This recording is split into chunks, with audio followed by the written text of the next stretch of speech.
It was PCI who helped brand the museum campus and had it mentioned twice in the New York Times, which I like to suggest that anytime you can brand a patch of grass and have the New York Times cover it, you must be doing something right.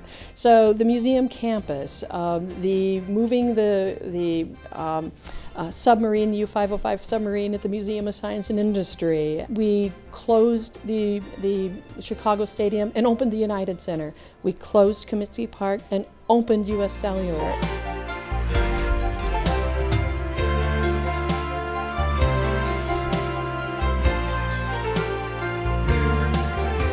My name is Jill Allereed, CEO of Public Communications Incorporated. I'm Dorothy Pirovano. My title is the former CEO of Public Communications Incorporated.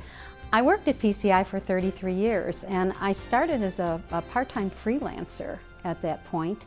And I don't know, either I couldn't get rid of them or they couldn't get rid of me, but 33 years later, it was time to retire. I've been at PCI 21 plus 2 years, and let me explain. It was about 26 years ago that I first called PCI and asked to speak to the person who is in charge of the White Sox account, and Dorothy Pirovano picked up the phone. And we struck off it very well on the call. Dorothy and I both came from journalism backgrounds. We grew up in newspapers. We had worked our way up from cub reporter to police reporters to editorial writers and connected. And she said, "Come in, let's talk."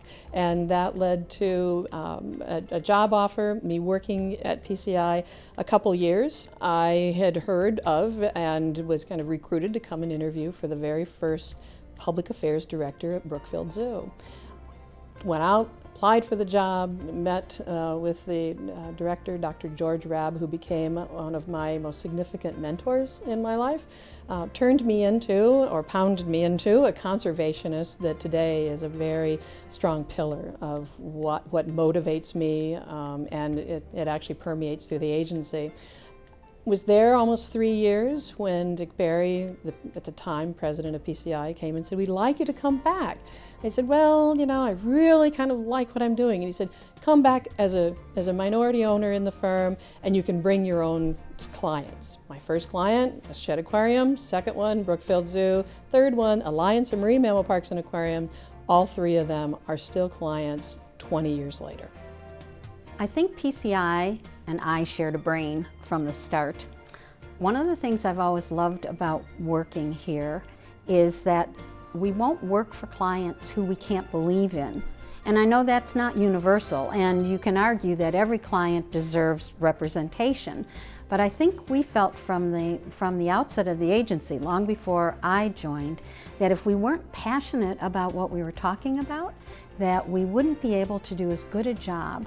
When I think back on what's all gone on these 30 plus years, my fondest memories are often of the people. There are people who worked here 30 years ago who I'm still in touch with. Now I've seen them get married, have children, go on to other careers. Some of them are still here at PCI. So that's very enriching. But there were also a lot of fun things along the way. We worked for the White Sox, we worked for the Bulls, we were there during the Michael Jordan years. I worked with Frank Thomas and Robin Ventura when they were rookies. Those are fun things outside of healthcare. Dorothy Pirovano and PCI began working with the White Sox at about the time that I came into the Community Relations Department. We were ramping up our outreach efforts, so I had the wonderful opportunity of working with her quite regularly. And the one thing about Dorothy that was so admirable was she was fierce, she's smart, she was wise, she was strong. As a woman in an incredibly male-dominated industry at the time, and I really looked to her as a mentor and as somebody that I could model my professional development against. And I just, over the years, really continued to be in touch with her as a mentor, as a sage, but most importantly, as a friend. Congratulations, Dorothy. One thing I take a great deal of pride in is Howard Brown Healthcare Center was 50 days away from closing. And they needed to raise $500,000 in those 50 days or they would close. And they asked for our help. We stepped in and we raised $637,000 by the time the year ended and the bills were paid. Jill, congratulations on your Lifetime Achievement Award. Nobody's more deserving. Nobody has meant more to me and the nonprofit sector in Chicago and across the nation than you. You've been such an incredible mentor and steward on sound public relations and communications for AIDS Foundation Chicago, for Howard Brown, and for me and so many people. One of our favorite clients of all time was American Medical Systems, and I just heard an ad from them the other day on the radio, and the theme was when the little blue pill doesn't work.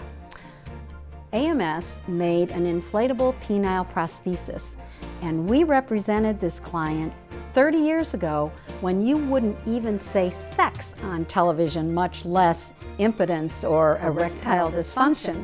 When we worked for them, we'd always use it in our new business presentations. The reason being, no one ever forgot us. Dorothy Paravano, the name escapes me. Oh, I remember her. Okay, I can do this. Dorothy, Mike Polisky, you hired me nearly 20 years ago in my first job, and you've been a mentor to me ever since. I was scared of you, still am a little bit scared of you actually. You know, the big office and the big title. Hated coming and having you edit my work because it would come back like your red pen exploded all over it. It was ridiculous. There were 2 words that had to describe me, and if you looked at my Facebook or my Twitter or my pictures, they all say, she likes conservation and kids.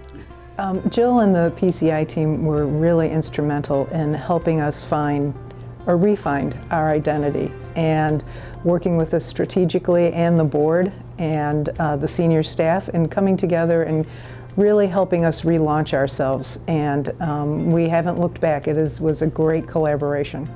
So when you think of a world-class city of like Chicago, it's synonymous with Jill Allred and PCI. What she has done and what PCI has done for the cultural community here in Chicago is second to none.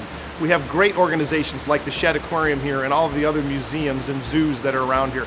We have great cause organizations that Jill has been involved with, and she has really played a major part in the identity of Chicago and making sure that Chicago remains first and foremost on everyone's mind and in their hearts. I think personally, I love it that my professional life and my personal life kind of build synergy. I am on the founding board of an organization called Girls in the Game. We're now just reached our 20th anniversary. We reach 4,000 girls a year. That meant building this idea and being a part of that. I also serve on the board of Open Lands, which has fingerprints all over this area. Since Jill has been here, we have changed rather dramatically how we tell our story, and we tell it through people. We tell it through our partners, we tell it through community engagement, you know, through associations with a very diverse group of players at all levels. Jill is one of the founding board members of Girls in the Game, and so she was one of the first women back in 1995 that really wanted to give girls an opportunity to develop their potential and to become healthy, amazing girls and adults. When I retired, at my retirement party, I think the thing that touched me the most was the number of people who said, "I appreciate the advice that you gave me," or "You were my mentor," or "I'll never forget this or that moment." Because I truly believe if you can touch people in some way during their lives, there's nothing better than that. You have had such an impact on my life and such an impact on so many people that you have led and befriended. So the impact you had on me personally and professionally is something I'll never be able to thank you enough for. I love you. You've been an unbelievable mentor and friend, and although I'm still a little bit scared of you, I know that you are one of the sweetest and most compassionate people I've ever met. Congratulations on a truly, truly deserved award. I want to thank you, too, for all that you've done for me as an individual. You're a mentor to me, Dorothy, and by knowing you, you have helped me to know that I can do anything that I put my mind to in my career, and I owe some of the success that I have to you. Those things leave legacies. They're stories which we help tell are legacies. And that's part of what I would consider my legacy, and I plan on making a lot more legacies in the years to come.